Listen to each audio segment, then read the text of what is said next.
Well, hello there, gang.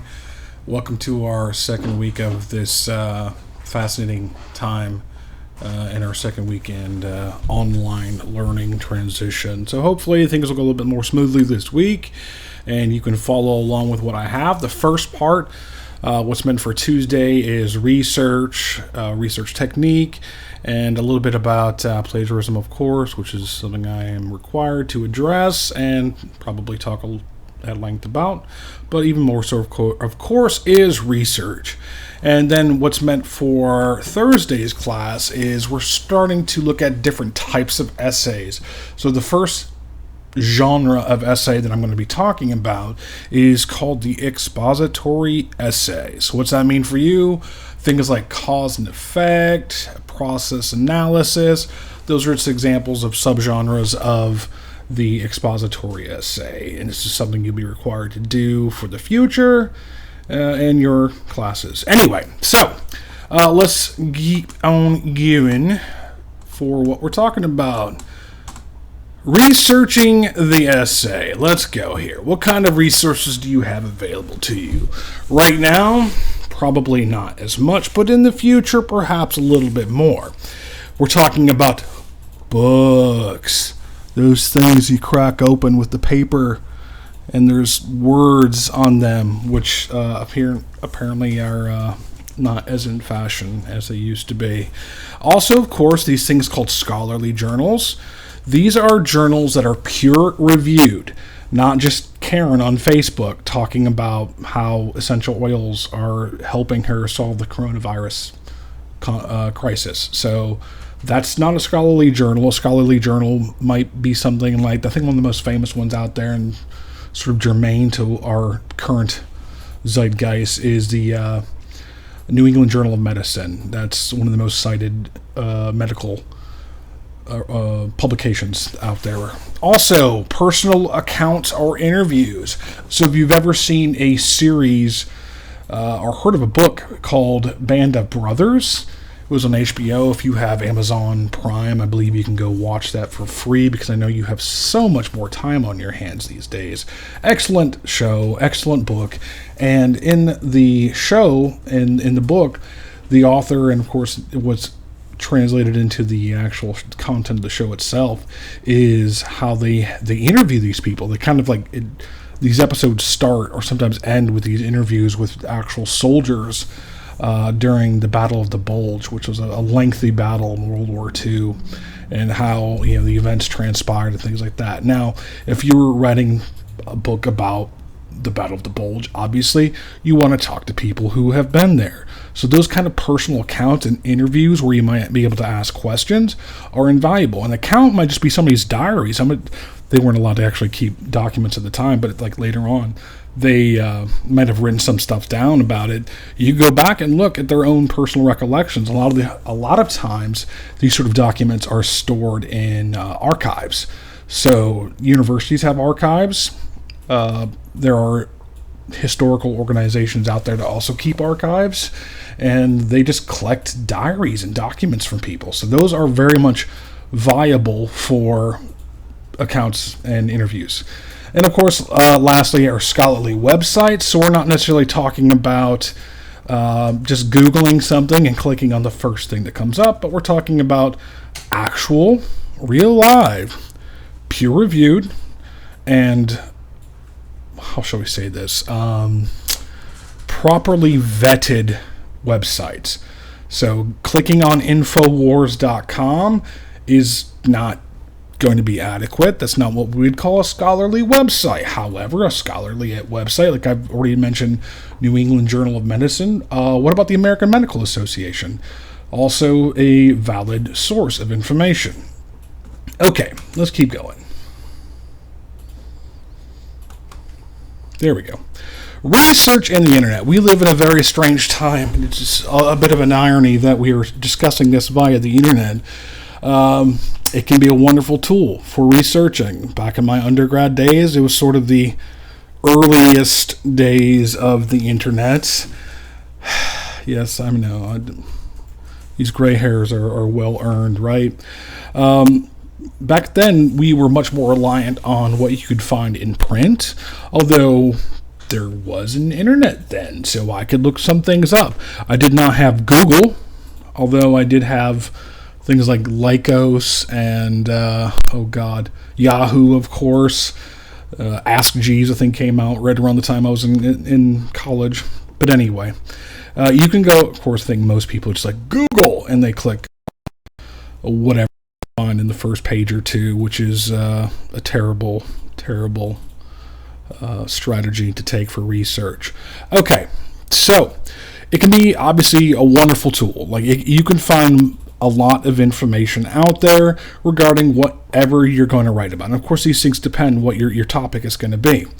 But the problem is there's also, how many millions of documents. So if you're going to go in and Google, let's go back to the thing last week with the gene editing CRISPR type essay. If you're going to Google gene editing, you're going to get documents in the millions. How do you sift through millions of documents to find out what you need? Well, you have to be smart about it. That's all I can say is you have to be strategic, and that's what I'm here to arm you with at the moment, is some strategy for looking at web sources. And so what kind of things can we look at? Well, we live in we are living in some of the strangest of times, unfortunately, or maybe fortunately, depending how you look at it, in that we are called to think more critically about what we are looking at. And for, decades, if not centuries, people did not necessarily have to cast a critical eye on the information they found, whereas now we are forced to think about it. At least I hope we're forced to think about it. We don't necessarily take anything at face value, and that's probably healthy. Like, Socrates, question everything, right? So, what we have to be aware of is that almost any schmo can publish anything on the interwebs. There are a remarkable amount of websites dedicated to misinformation, and I'm going to make fun of some like flat earther type things or anti-vax, which of course is a little bit on the questionable. Okay, I say little bit, it's a lot on the questionable side of things. And of course you heard about the flat earth guy who was trying to rocket himself up to see the flatness of the earth and died in the process. That happened a few weeks ago, a month ago, whatever it was. Anyway, that guy had a website. Look, I mentioned InfoWars. InfoWars is a sort of conspiracy theory website run by Alex Jones, who's been banned from all sorts of media and like Google. Like you can't really Google things without that stuff getting sort of censored. Anyway, it's probably for a good reason, and it's because it's misinformation. Now, besides Karen from Facebook and conspiracy theory websites, there is a vast amount of other information. So, of course, I'm spending more time on social media these days, and I see people post various articles, and I think Facebook does a little bit more now, well, a lot more now than they did before the 2016 election, because we had Russia who were employing these bot farms and creating false accounts to sow false information, or people reacting that weren't actually people, they were bots. And that's one of the problems that we face with sharing information via social media, is that so much disinformation is instead shared. Of course, Facebook has these little blurbs now about something not being true, which is, sort of helpful, but not everything. And of course, I have friends or family who send me certain links and then instantly cause me to raise an eyebrow. Anyway, how do you look at internet information and say what is or is not correct? Well, that's when it comes to looking at the information and telling if it's from a notable, well-established, and peer-reviewed, vetted source. Something that's just not coming out of nowhere, something that's not devoted to an agenda. Obviously, there are society is fraught right now with political agendas, and that's something that it doesn't necessarily have, depending on what kind of essay you are writing. But from what you're doing here and in college, you're not meant to necessarily write a whole lot of opinion pieces. What you're meant to write a piece based on fact. Very laggy today, and I apologize for that. I don't know why the video would be necessarily lagging. Hello. Okay, I have this strange. Oh, I feel like it's just taking like slow motion photographs of my face. Okay. Anyway, as long as we're still recording, we'll keep going. Maybe. We're going to go to the next slide I have for you. Obviously, you can see my Doctor Who theme this week. Dun, dun, dun. Selecting sources. So we've already gone through the bit about sifting through internet information. Make sure whatever you find in the internet is backed up and double backed up. So I'm not, like, obviously Wikipedia, you probably had your high school teachers telling you that Wikipedia is not a valid source, and it's not. They're much better than Wikipedia is much better than it used to. You do have to be very cognizant of what you cite on that website now, which is good. So this is what you definitely go to Wikipedia and look something up. However, what you want to do is scroll down to where the citations are, and if you have like a news article, if you have like something from the American Medical Association cited, those are the things that you're going to want to actually click on and you find as a valid source. Okay, moving on. Moving on. Thing is very slow today.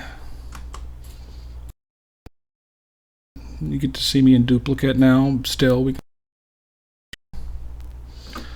maybe.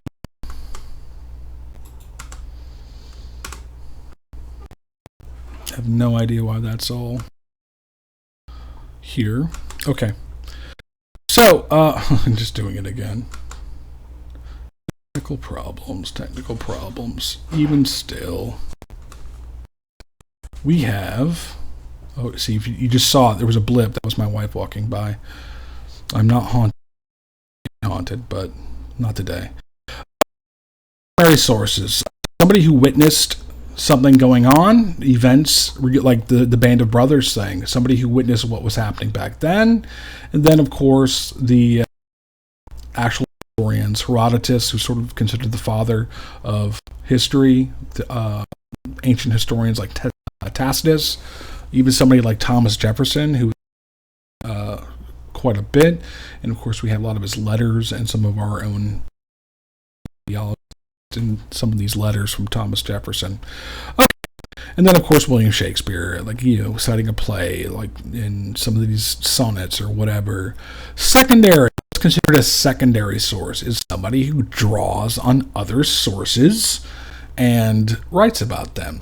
And so I see this guy all the time, like the bargain racks at Barnes and Noble, but the guy's name is Michael Grant.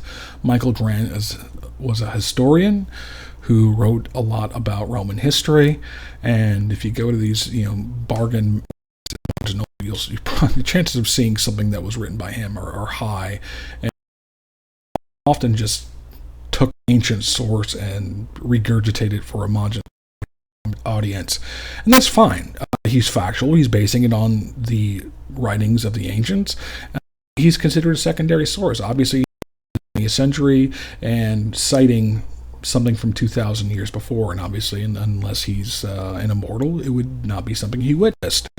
Therefore, going to the next one, popular author Stephen Ambrose, historian Michael Grant, like the guys I just said that I mentioned.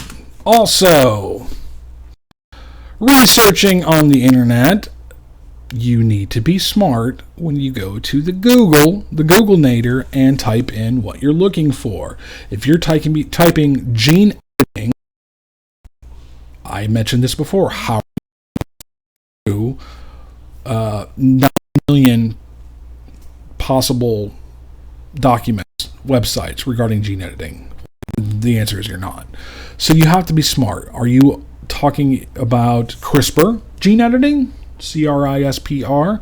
And of course, you can type in CRISPR gene editing. That's going to help refine your search terms. And of course, if you're writing for some particular reason, you talk about medical ethics or ethics, gene editing, CRISPR. Like that's something that's going to bring you up a much more refined base for your research. Okay. Identify the website, of course. Make sure you're looking at something that's not like a Weebly or a Wix, one of these free web hosting type things.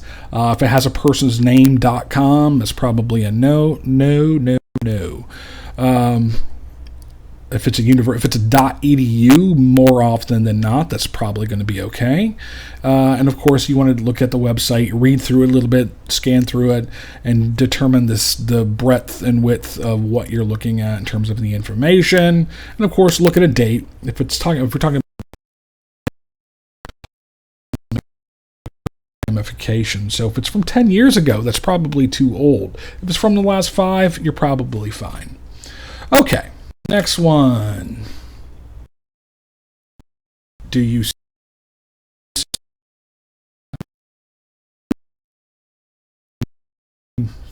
discussion about it? Because I've had people who've turned in essays that are like 90% cited. Like I'll get a paragraph at the end of every paragraph is a citation. That's a no-no, ladies and gentlemen. It's a no-no. What do you want? You should never have more than 20% of your paper as being cited. Does that, obviously all of this counts towards your length and what a professor might require, but 20% of it, only 20%